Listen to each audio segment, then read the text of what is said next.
Gode sette navn tør Vil der feien lå som bæra Tui du komst nu i mot lov Frelsaren vil den være Al himmel komst du og folk Al pusa ved Boina skulda en kross Du tøgst av det Du reis upp ur grövene Nu du erst i dörrene Gode sett navn tør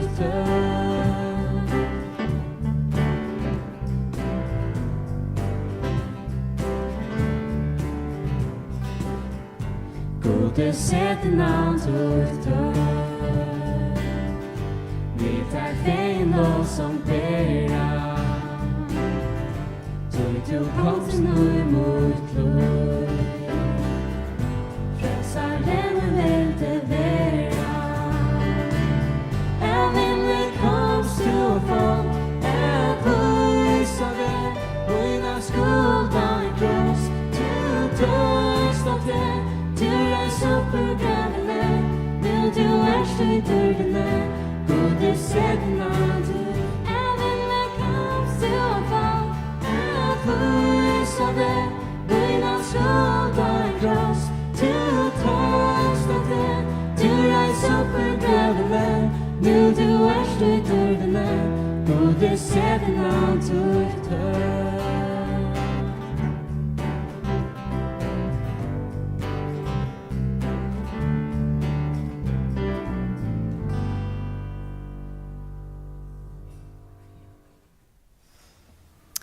Ja, så får jeg si hjertelig velkommen til nedmøte i Ebenezer og eisen nedsondagsskolen. Og vanlig i hese tøyene en sånne dag, og middagsleite ta det fullt av folk her, bøttene og vaksne, og til å gå rundt og ikke noe i det, og det noe fa. Men vånende vil det så kjøtt etter at dere kunne møtes, og at huset fytles etter. Og jeg vil gjerne si at de som sitter her hjemme, hjertelig velkommen til nedmøte i sondagsskolen. Men det er hjertelig velkommen til det vanlige møte som her, og middagsleite i Ebenezer, og til sondagsskolen som pleier å være klokken 7:30. Så hjertelig velkommen skulle du være. Og for at holde av fram, vi er en sanje, eller mer sanje om en lytta løte, og så vil det Jakob Gottfred som kommer til å ha en bådskap til dere. Og da klokken så er ferien av 7:30 eller så ferger jeg at Sintja sondagsskolen sanje sammen, og det er Frøydje Mortensen som kommer til å fortelle hans over. Så derfor er jeg gleder til. Men lad dere bia for hese her løtene at Herren skal tale og at dere skal sikne i. Lad dere bia. Herre Jesus, og ikke takk at her. Hjertelig ja for dette høve som greva, og ikke at litt av ditt navn opp til vårt hin allvalgte, til vårt den største. Og takk at deg for din kærleika, at du er elsket om, og at du ikke er frelsa. Takk for at du ikke er klaveret ditt folk. Og bia, Herre, for ja, du tekniska og idé, og bia for sanje, tonleidje, og bia for årene og søvnene som skal være søkt. At alt det må peika av Jesus, og Herre, jeg tror vi tog inn andre skal leie og gjørster til togjen. Så vil du tala, og gjør det som får fram i det, at jeg bygger om og Jesu navn. Ja, så får jeg synge sin sammen, og til dere velkomne synge vi her hjemme. Vi får synge Herre av hjertet.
Du er sverdur, ræður heila verðs, dina mátt og vet du Vår herlige og god. Ingen kan mätas vid det. Herre, jag hjärtat jag bärer mig ers. Klätter min styrke och värja så störst. Du min Herre, himmel och vajen. För som du god, för en klätter som du.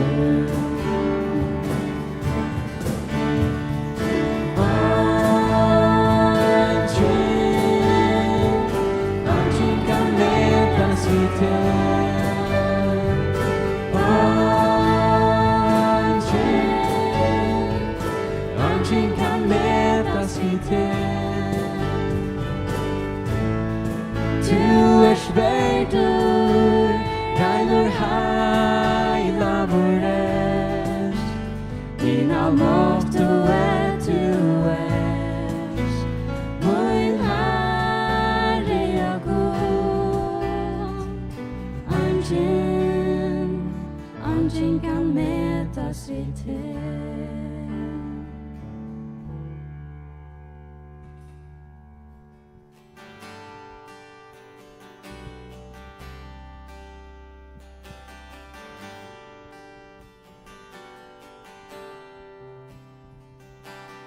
Ta uttryck mun tidjes veik, Kristus heldur fast.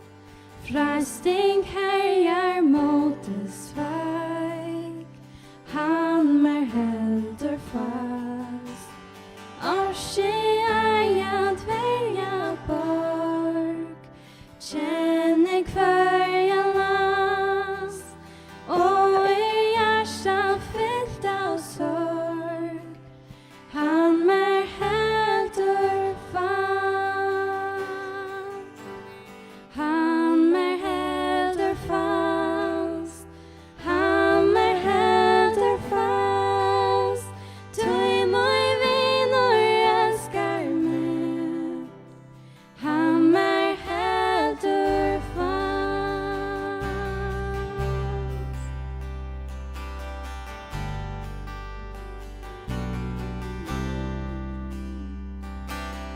Fröje god sin frälster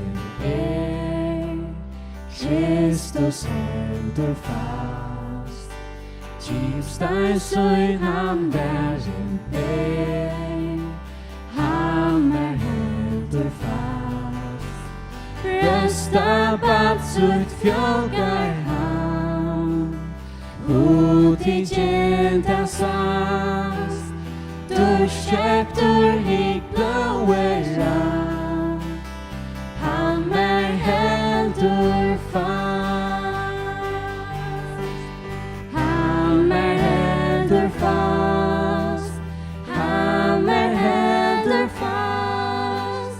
Du mig vinner älskar mig, han heldur fast.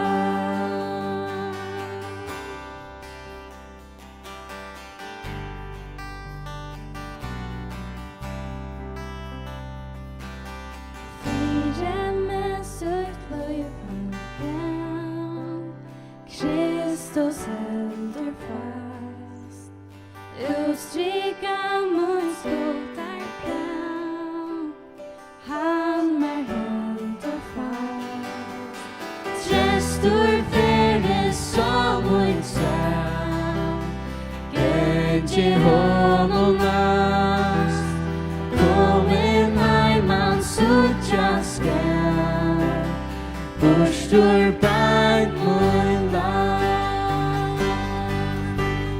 Han heldur fast, han heldur fast. Du mun vinner älskar mig, han heldur fast.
fram kvar kom, fram ta skapta natur och kvarja om, och allan visdom och människa na vers,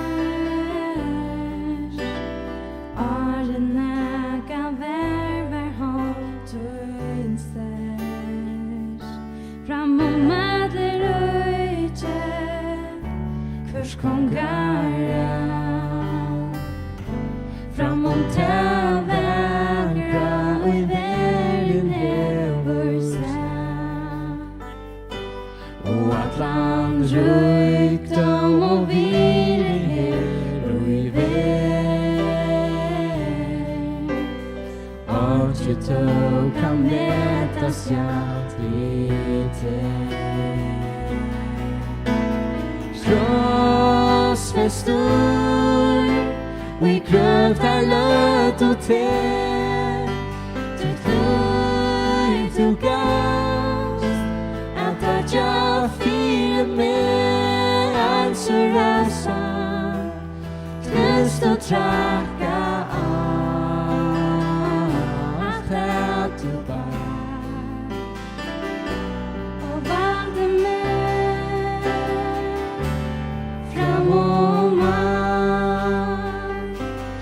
och mötfältet framom förkom framom täskapta natur kvörja om och att land höjstam och människan värs arnäga värvar hållt fram och möter öjtje först kongara fram och tävägra och i världen häver sig och att land rykdom och virighet och i väg och ju tog kan mätas allt vid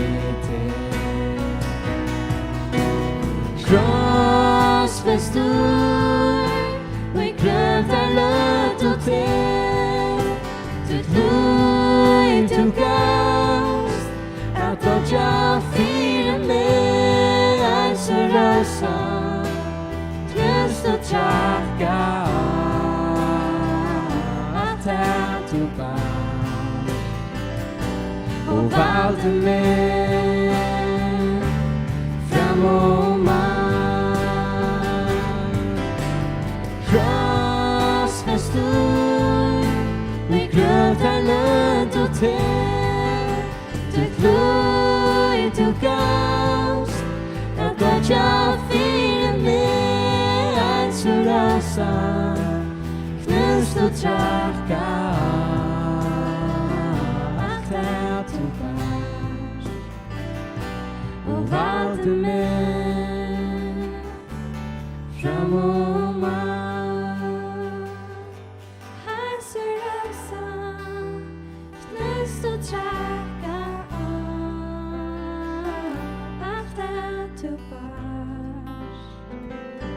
och valde mig framåt. Så Jimmy Jakob.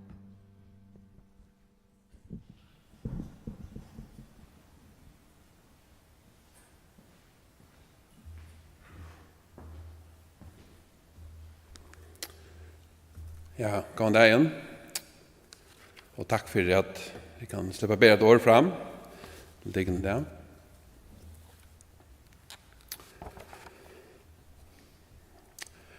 Frelstor kan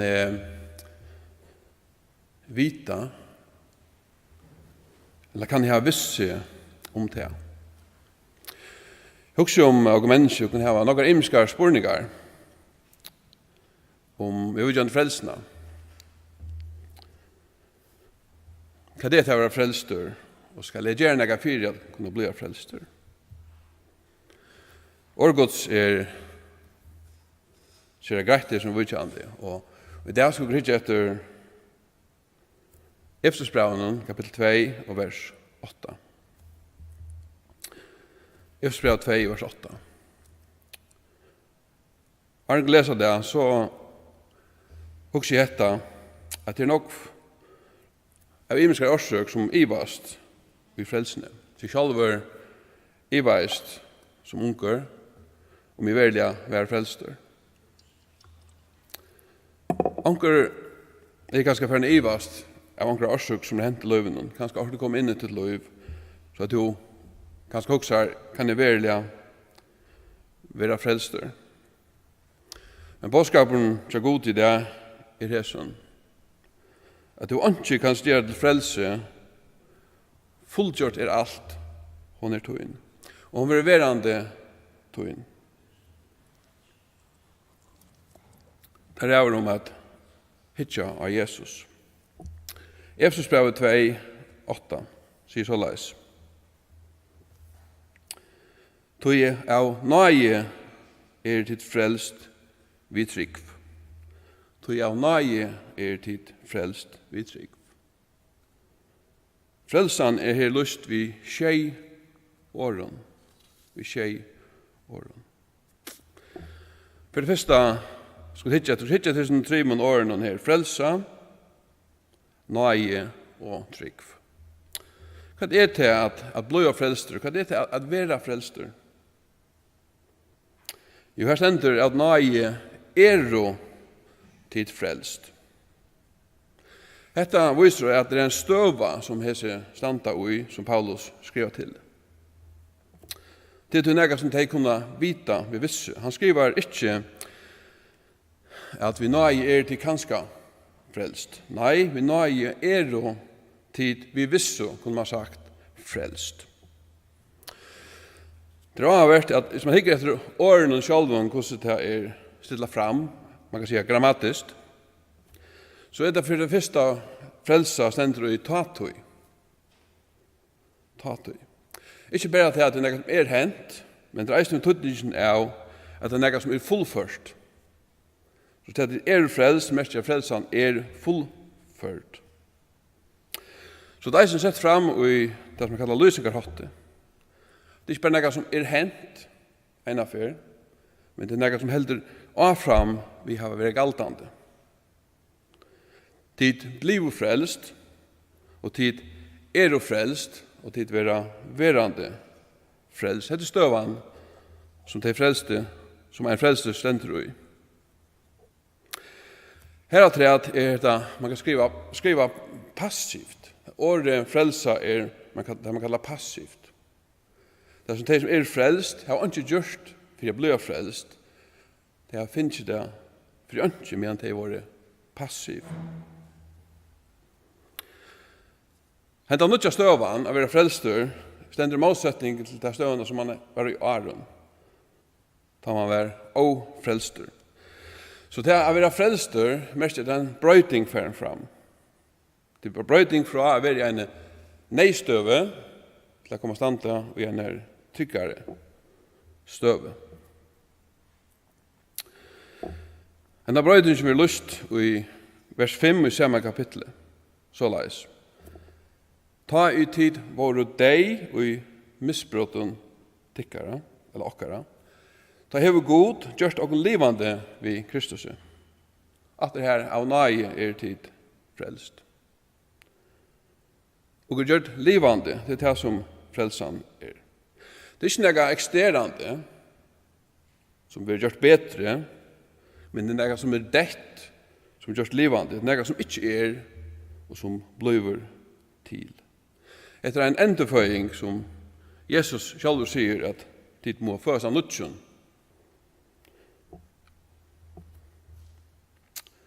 Og det som vi sier her, at maten vi har gjort livande på, det er vi Kristus. Vi Kristus.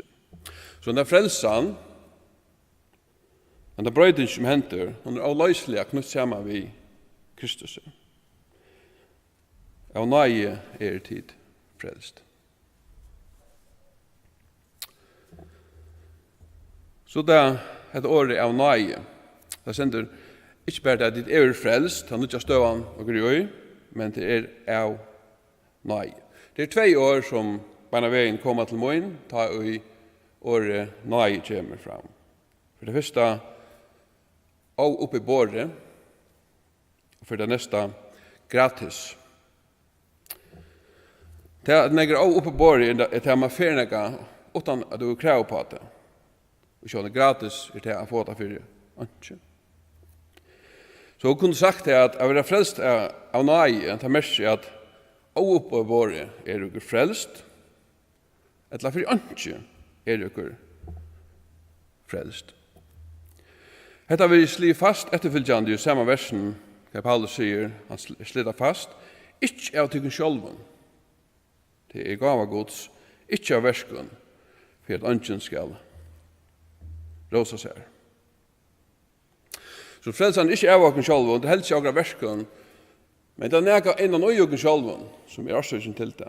Husk hva det er det som er motivera god til å veite åken disse frelsene.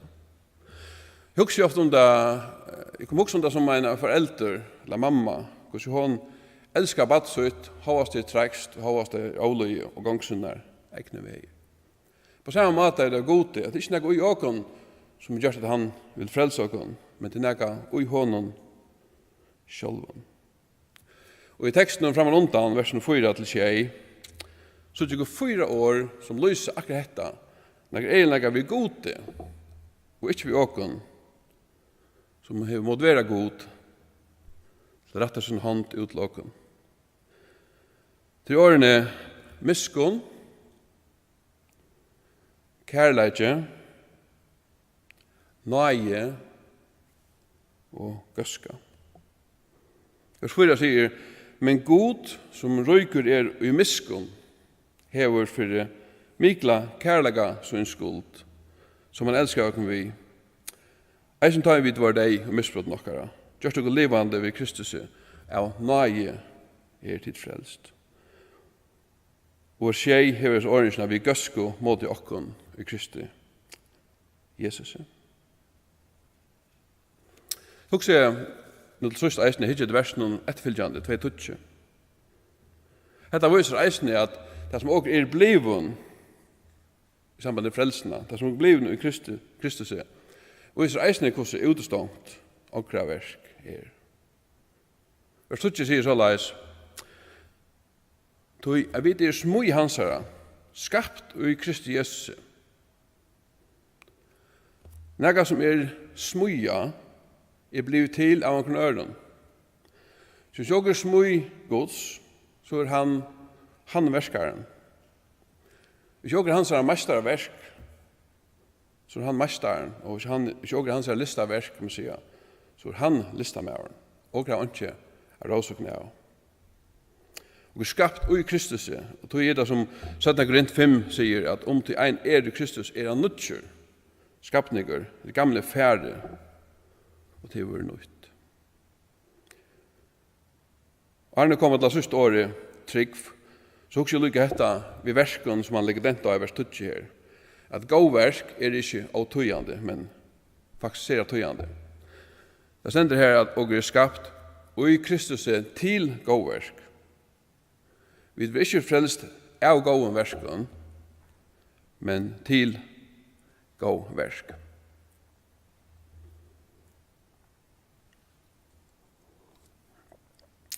Til sist, hvordan gjerst hentan frelsan moin?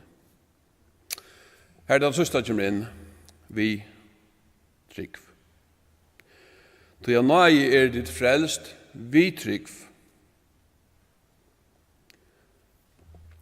Tryggvun er anke lyst som en tauma hånden som du eimjukt teker i måte gavene vi. Vi trygg for mest at han virkjenning av at du sjalvur ikke kan gjerne gå i for frelse. Og vi trygg for mest at du setter alit til nøyna som du fer i Jesu Kristi. Så det som Jesus gjør det Golgata, der han døg for synder, menneskans, hvis du tror, så gjørst du hatta personligt for det. Og det er frelse som Kristus vann av Golgata, hon gjørst verlig og virkjen i tøynen livet. Så alt er av nøye og det frukt, men hva gjørst du vidt det? Det er her spørningen er. Og det er her, sammen med tryggfuna, at det er mulig til å åke mennesken, å stande mot og frelsene. Kom også om i apostlasøvne, da Paulus kom til Aten, og han kunngjør evangelium Jesus. Jeg stender reaksjonene til at han som lortet etter, jeg stender at som er spottet, som er sånn at også hører de atter, det er altså boia, men så stender de som er at de tok ved trunne og kommer til trygg. Dette er faktisk at ikke mølleggene som også mennesker har, de stand i for seg fri frelse fra gode. Og kunne avnokta det, eller kunne tega mot det. Vi skal enda ved hesen åren. At det er vanlig at du teker vi hesen åren gods, at du vil frelser av nøye, og det er vi at tega mot det trygg, du ikke kan gjøre. Og du lyder da at det ikke bare det som er blivet til en frelse, men eisen det som vil være verande til en frelse. Alltid. Og så kan du være trygger i Jesus, vite dette, og jeg visste om dette, da du setter alle tøtt at det som god til gjørst, alene, og ikke av nega som er ute selv. Men her er sikkert årsøtt. Amen.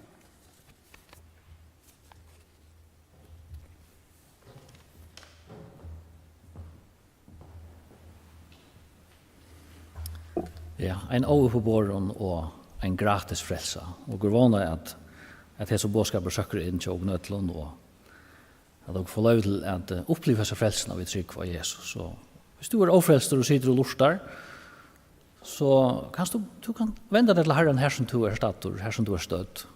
Og i einfaldare trygg kan du si, Herre, jeg innskjell oppleve til denne bjergjeng, til denne rensan og fyrtjøving, oppleve til et folk.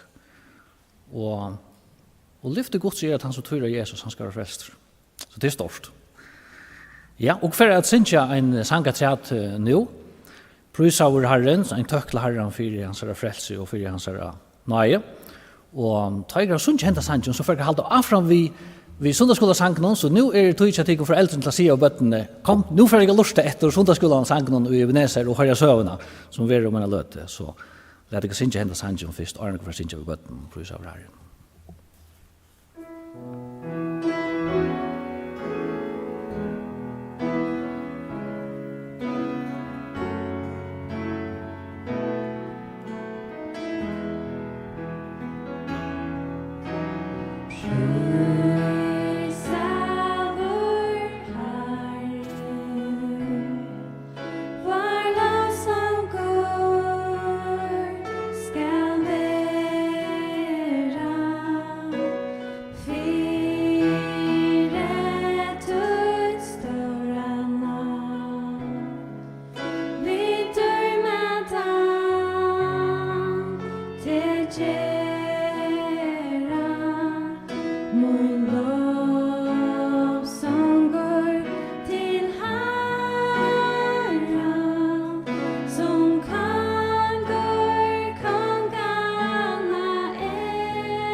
Spott og bann, takk Herre, Tøyn kærleik Størsur av kærleika Takk Herre fyre Tøyn kærleik Størsur av kærleika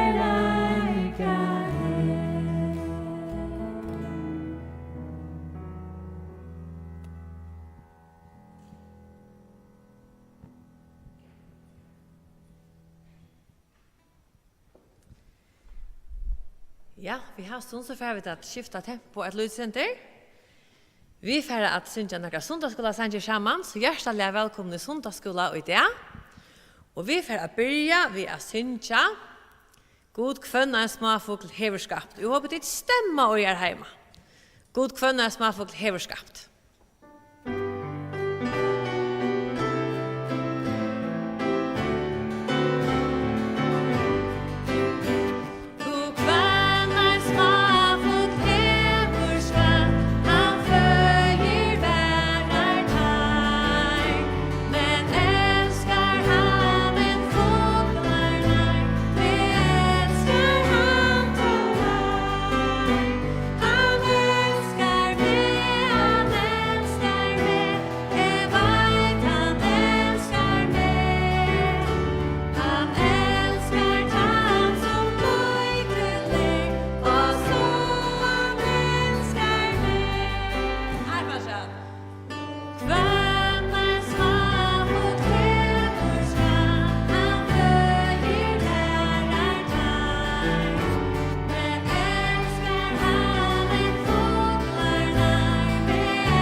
God, han älskar oss.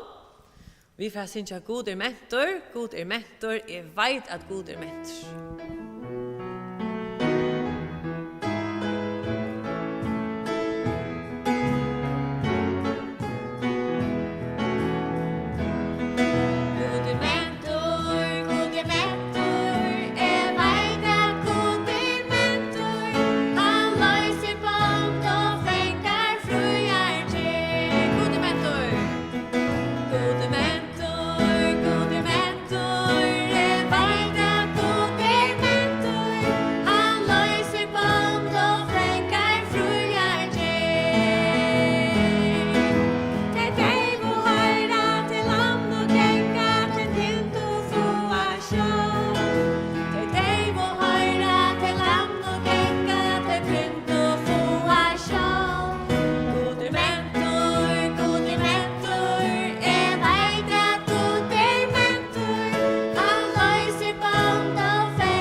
Jesus är bäst vinner badnarna. Han råknar vi att öllstå och ordla väl. Så nu skulle det synja ordla väl vi är hemma. Jesus är bäst vinner badnarna.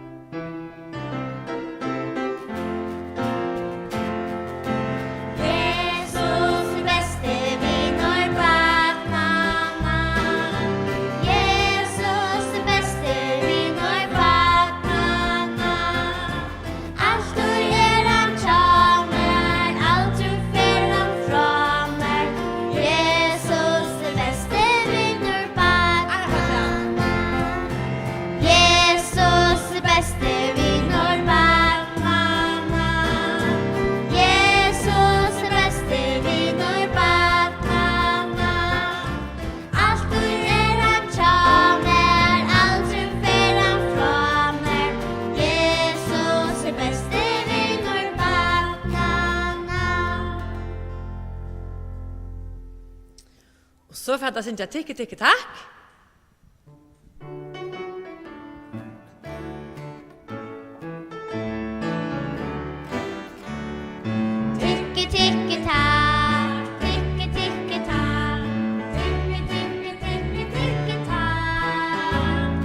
Ja, för jag stod med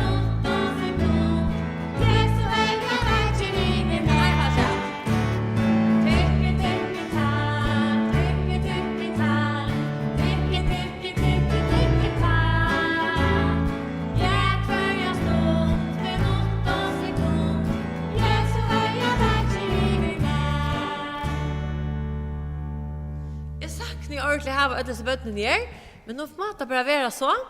Men det er ordentlig deilt at lykke var det slipper synge sammen med dere. Nå får jeg tid at jeg kunne opp her som det der hjemme, til nå får jeg synge jeg vil være som et tre.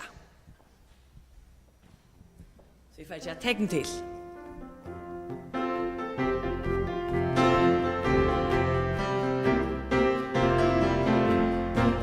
Jeg vil være som et tre.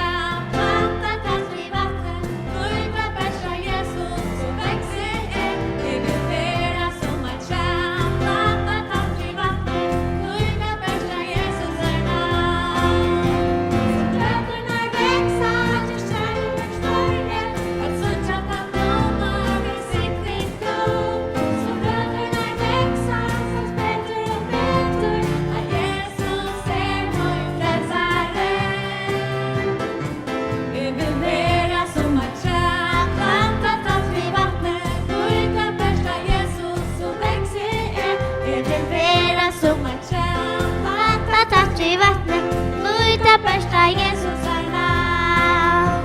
Så bröderna växa till kärlek större, att sucha kan komma i siktning bort. Så bröderna växa, så später och bättre, när Jesus är vår frälsare. Jag vill vara som ett träd, plantat tack vid vattnet, utan bästa Jesus så växer jag. Jag vill vara som ett träd.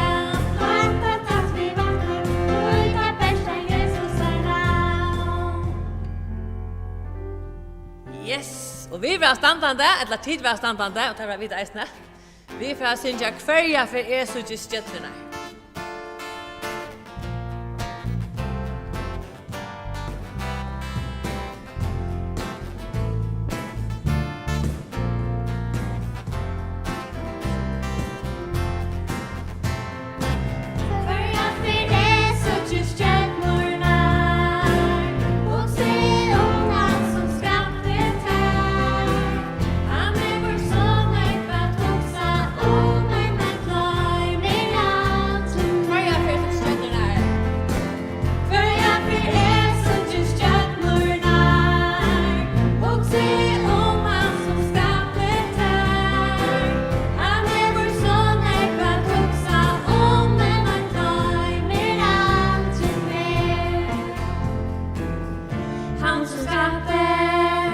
Sol og måna alla stjörnorna här, stjörnorna.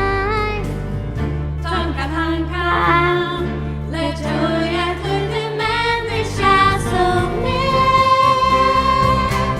För jag för så just stjörnorna och se unga som skapet är. Han är vår son, ekva tuksa om en glömmer aldrig mer. Fyll för glädje är ju det tujan älskar mig.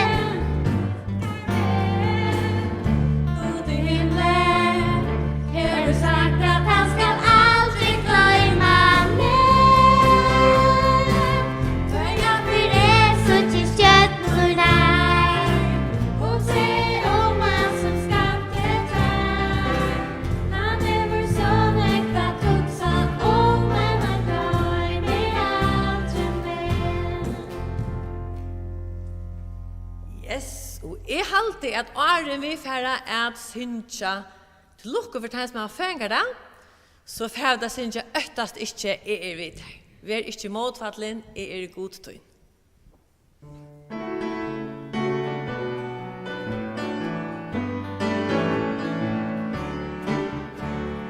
Ötast ikke vite, vil ikke motfattelen tøyn god.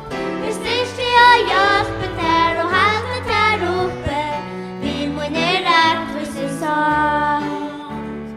Og da at du,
tja.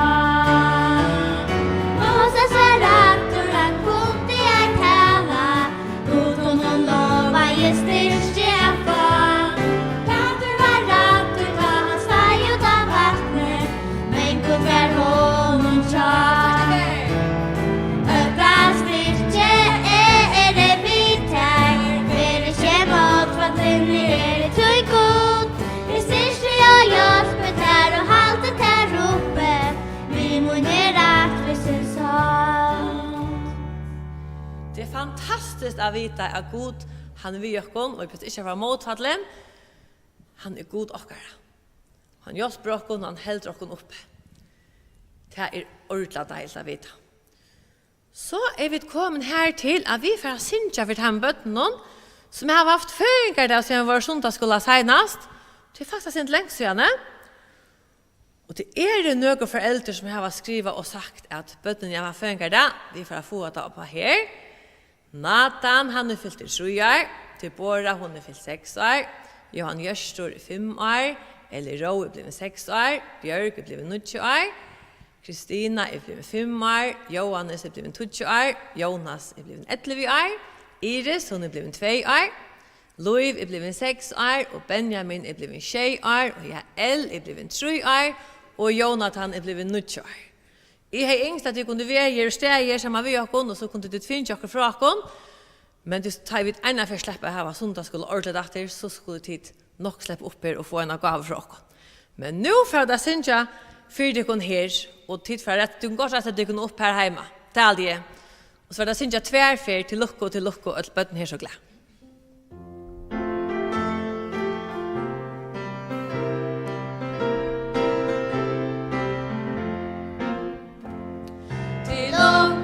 Till lukka, att böden här så glad, och vi kunne färna och hämta som du där. Jag god till och säkne och tätje i hand. Till lukka, till jätta och trång. Till lukka, att böden här så glad, och vi kunne färna och hämta som du där. Jag god till och säkne och tätje i hand. Till lukka, till jätta och trång. Og jeg halde for klappa for dere. Hjertelig at lukke tid, og vi det sundagsloven ikke at dere herrens rike sikning, og vi gleder dere eisen til å slippe sutt at dere natt. Jeg halde vi for å lukke at jeg et ordentlig, et stort kår, er en frikir kommer fra løknene søve. Jesus kom inn, Jesus kom inn.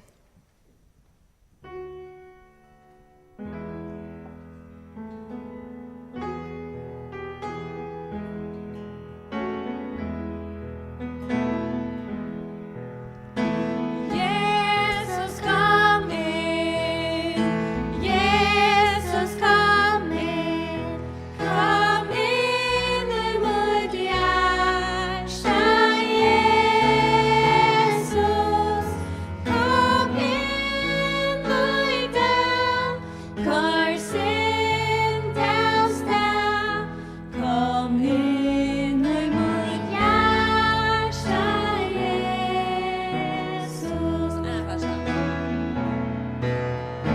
Jesus kom inn, Jesus kom inn, i mitt hjärta, Jesus, kom inn i det, kvar syndens dag, kom inn i mitt hjärta, Jesus.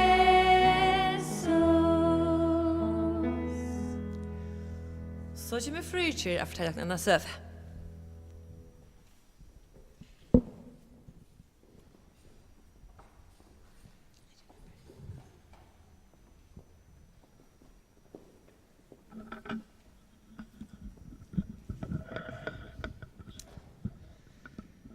Ja, hei. Fytte bøttene hjemme i hus. Nå får vi da høre noe søv i det. Og hentan søvan, hon en som et lamp forteller oss. Nu må vi lusta rævla vel etter. Hei, jeg er en lite kvitt lam, og jeg er det kævaflegra. Min hyre gammer ta navnet til jeg var ta kvita sa luttla lampe som han nekrande i hei seg. Jeg var født våre, ta ui fruktsjøyne blåma og fuklane sjunko, ui trøvånen, og alt var grønt, alla steder rundt om meg. Det var så vakkert. Jeg har sjående ånga du ser en kævaflikro. Tog i munnen land der som er bygve, her kommer kæven bare lengt opp i fjøtlen. Kvønn det så for hyren ut vi okkon. Han for ut ur seiehusene vi okkon, gjøk noen til smøl og horene. Og jeg vil slippe være først ut, kvønn morgen vil jeg være først. Jeg er så spent og avtålen, og det er ikke lenge til jeg kommer ut, til den gamle seieren skal komme ut, ein og ein gjøkken da smøl og horene. Og mine bein, de vil jeg bare slippe hoppa og leipa og renna, og jeg vil slippe at ete saftet grønt græs. Og meg først sier hyren vi med kævaflikra, ikke være så avtålen, men jeg vet godt han er gav ved meg likevel. Han klapper meg alltid vinnerlige og smuler til meg. Endelig, nå er klart å fære til gong. Og den gamle seieren, han gonger bøynt at han har hyret noen. Han hekker først til høyre og etter venstre. Han gonger bare bøynt fram etter hyret noen. Jeg skiljer det ikke. Det er så vel at nekv annet grønt græs er tatt vi her som det er genka. Øyna fer, ta hendte nekka spennende. Og jeg synder og hona litt. Og en leiva kom snujjande ut ur skoen. Og okkara gode hyre, han hever alltid et vætje eia vi ødlån. Og han oppdeger det nesten lykka kjøtt som vit. Og han leip opp og leie en stein i slankjobande, og så 1, 2, 3 så får han sendande gjøkna luftena og rakte leivena bønt i hødde. Og leivan vente seg og vi er noen øyelig brøle. Og okkara djarve hyre, han tog den tunga gassan og rann at han av leivene og får innat i skauen. Tann dagen tid, ta vil det bæra vera ordentlig tatt av hyran. Men det var ikke alltid at jeg var så djørv. Tog at nu føler jeg godt her at det blir kaldere. Luften er så frusk og køld. Og nu føler jeg at kæven, eller veteren er vi å komme ut i hele landet nå. Som mamma har fortalt meg om. Og jeg er så spent og lovlig vi tar vi fer ut. Jeg elsker renna framman undan øtlån hino. Jeg spiller jeg sted, og så fer jeg at etta græs åren hino kommer fram. Ta høyre jeg røttene av hyran og råpa, kævaflikra, kom atter. Det er så streve at han alltid skal råpa etter meg. Jeg vil slippe bestemme selv. Nå føler jeg meg ordentlig stora og vaksna. Jeg tror i alt møvlet. Jeg føler at jeg kan godt leipe på en kvært som helst som møter meg. Ein morgenen, ta opp det jeg hyrenda, langt om morgenen, Han sier, hva var flygra? Men damer ikke at det her gell og det glimte du over i øynene noen i det. Hør med, hikker på meg, og i det måste du være fylkjas vi okkon atlan dagen. Tatt jo mer, hører du? Ja, hugsa jeg. Men jeg så trøtt av at onker alltid skal bestemma over mer og råpa av meg. Og i det at jeg mer har det stort litt. Men hyren sier, og i det kan være flygra, da kommer det ildvever. Så nu måste du akta. Og så får du vite sted. Og jeg var nok så skuffa, ta og jeg opp det jeg hver det var, og han lette okkon hendan deg. Tog at det var slett ikke så reallig lengt hjemmefra, hendan græsløtan, og jeg helt det at det var onkra græsløter som var bedre enn hendan. Og men, alle seieren for 18 av hiranon, og da hiren stekka jeg seieren. Jeg rann rundt denne løt og spalte og åt ikke negv. Og så øyna for jeg skal nok vise som gamla sløva, sier noen, hvordan skek man kan heva det, og sier. Øyna for, ta og mamma og hyren hukte borster, da rann jeg av sted, atter en stor ranklett som jeg ser. Og da jeg kom atter her, og hukte opp mot fjallene, da sa jeg at her var spennende. Her var negv grønt græs langt opp. Og jeg begynte å renne ned etter pura ensamhet. Jeg åt lekkert grønt græs, og jeg hugget meg her oppe. Og en av hvert da hørte jeg okkurs løyeljøv som kom ut ur runden noen. Jeg visste ikke hva det var. Men jeg rann bare vujere ned etter. Øyna for, da jeg hukte opp og skulle finne meg et annet sted at ete græs.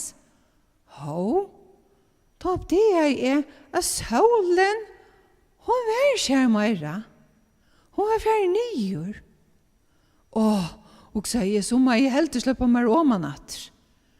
Men så hukte jeg rundt om meg, og jeg visste ikke hva jeg skulle være om natt. Jeg har rundet sånn jeg rundt og spalt, at jeg glemte hva vi kom nye. Jeg kom nye.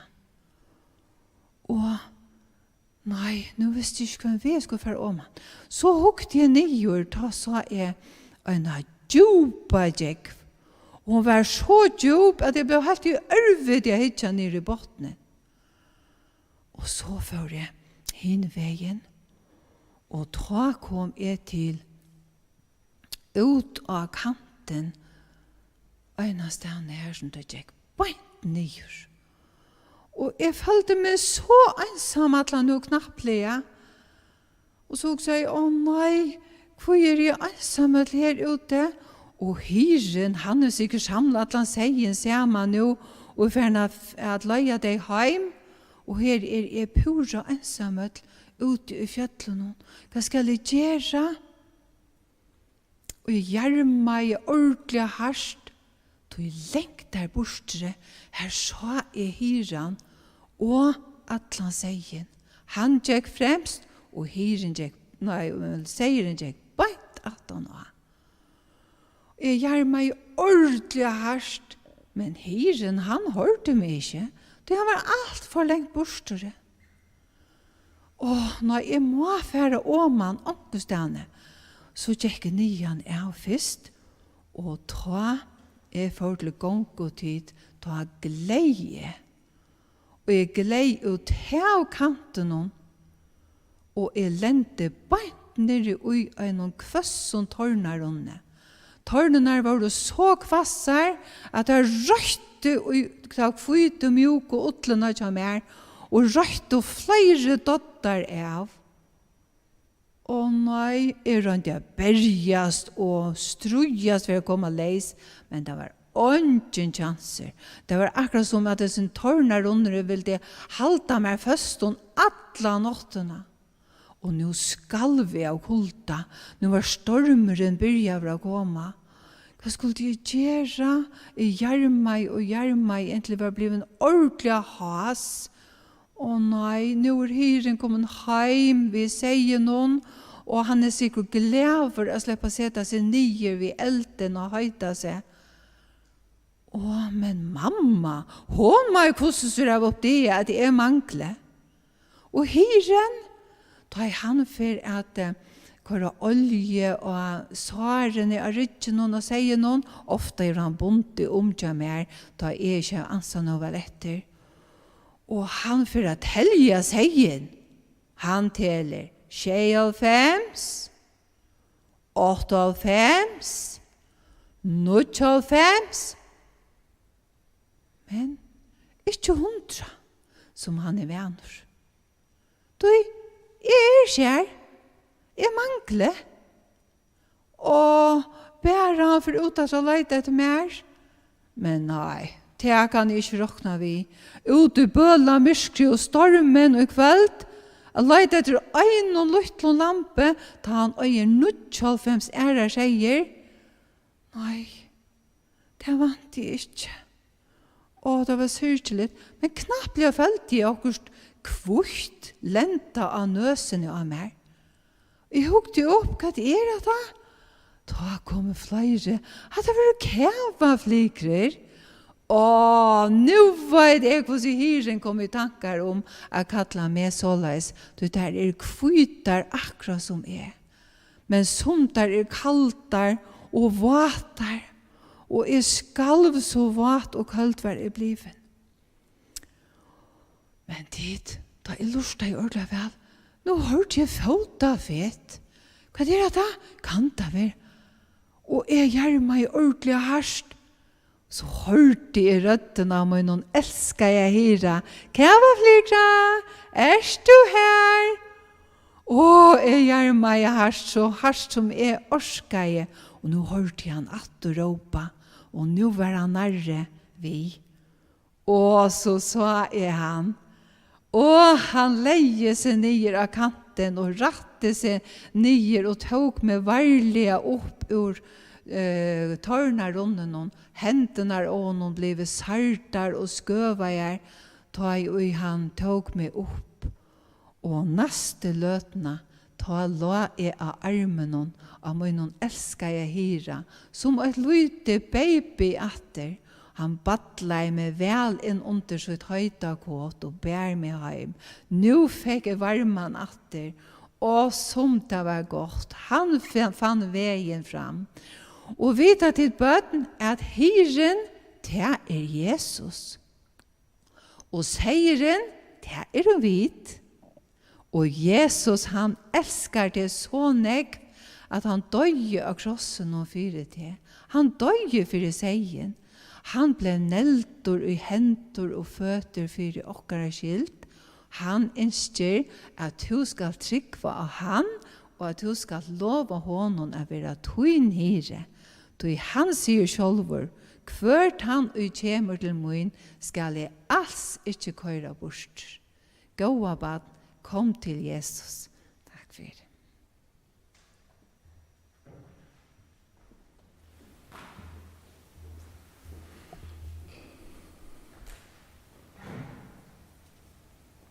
Ja, takk for søvnene, Frøyker, og takk for tider som har vært her i dag.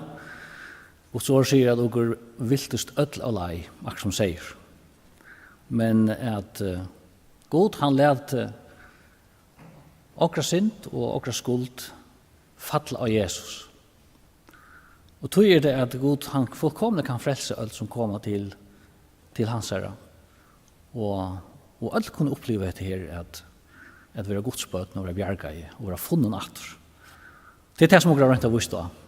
Så her er en ting som har lurt av både i bøten og vaksen, og vannat at det suttjast atter om en vike, om det så være på hentet maten, etter at det blir til å møtes her, og vannat at det blir til å møtes her. Men nå får jeg suttja hvordan vi tar være om en vike. Så og for å takke for i det, innskjedde Guds sikning og for å be en bøn til sørst.